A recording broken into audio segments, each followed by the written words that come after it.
Bonjour à tous, aujourd'hui je vous propose le kangourou des mathématiques 2021 avec le sujet pour les spécialités maths. Les deux questions 15 et 16. On est sur l'exercice donc de 9 à 16, un petit peu plus dur, et progressivement le niveau augmente. Là ça reste encore assez accessible, même si les écritures nécessitent un tout petit peu de vivacité. Donc on est parti avec la question 15. On considère ici une fonction définie sur R avec une propriété intéressante, l'image de f l'image de x plus y, c'est l'image de x fois l'image de y. Et f de 1 égale à 2. Alors ça, vous avez déjà rencontré des fonctions comme ça.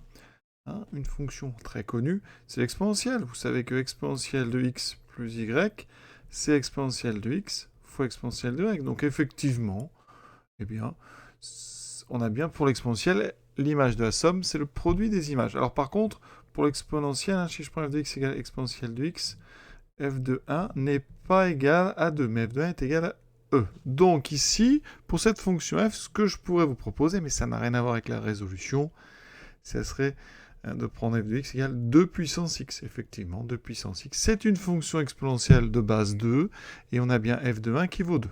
Donc voilà une fonction qui aurait cette propriété. On va maintenant regarder ce qu'il fallait démontrer. Donc on oublie ce que je viens de dire, on fait comme si on n'avait jamais rencontré de telle fonction. Et on regarde. Alors ici, l'idée, c'est qu'on a f de 2 sur f de 1. Pour commencer, alors f de 2, on va utiliser la propriété. F de 2, c'est f de 1 plus 1. D'accord? Et f de 1 plus 1, eh bien, c'est une somme 1 plus 1, donc c'est f de 1 fois f de 1. J'applique la propriété pour x égale 1 et y égale 1. J'obtiens ceci. D'accord? Et là, eh bien, on va pouvoir simplifier par f de 1. Il me reste f de 1. Alors si on regarde rapidement, f de 3 sur f de 2, c'est donc f de 3, c'est f de 2 plus 1. Donc on fait la même chose.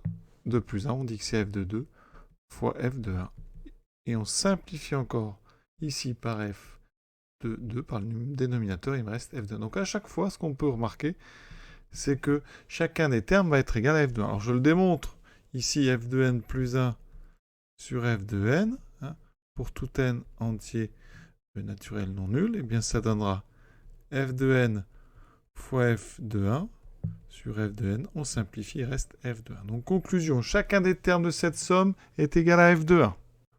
Donc notre somme, alors combien il y a de termes? On regarde, vous voyez ici, combien j'ai de termes? En bas, je vais de f de 1 jusqu'à f de 2020, donc j'ai 2020 termes qui sont tous égaux à f de 1. Donc on a 2020 fois f de 1 comme somme. F de 1 vaut 2.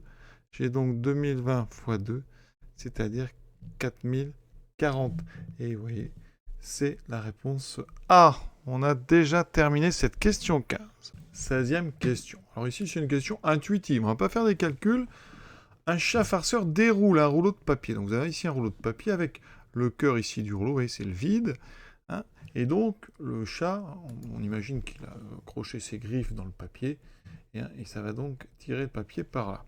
Au fur et à mesure, bien sûr, que le rouleau se déroule, eh bien, le diamètre ici, eh bien, diminue, le diamètre est là, diminue, et à la fin, quand il aura déroulé entièrement le rouleau, il va vous rester, donc ici, eh bien, un diamètre égal au vide. Vous avez un diamètre minimal ici, c'est celui donc du vide. Alors, ça veut dire que à la fin, effectivement, eh bien, on a y, c'est donc le diamètre, vous voyez, et x, c'est la longueur.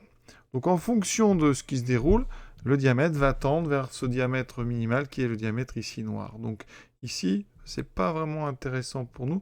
C'est qu'à chaque fois, ici, effectivement, eh bien, on a la fin de la courbe qui est à une hauteur qui est de 1. Celle-là est à une hauteur qui est de 5.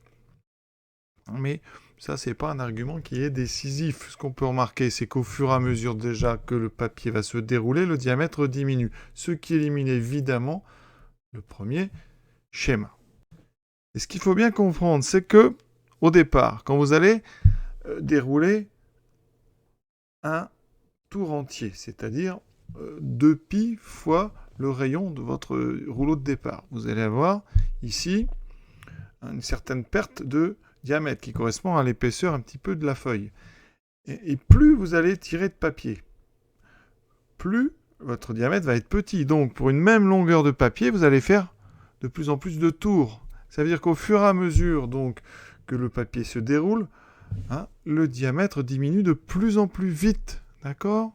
Et ça, graphiquement, ça correspond à une fonction convexe.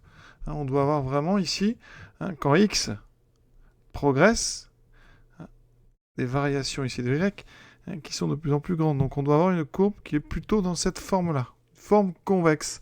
Alors ça ne peut pas être la forme de C, parce qu'il y aurait des irrégularités, et là on voit bien que ça va être progressif, et même de plus en plus accéléré, mais là on aurait comme ça des drôles de formes, donc ça on peut éliminer.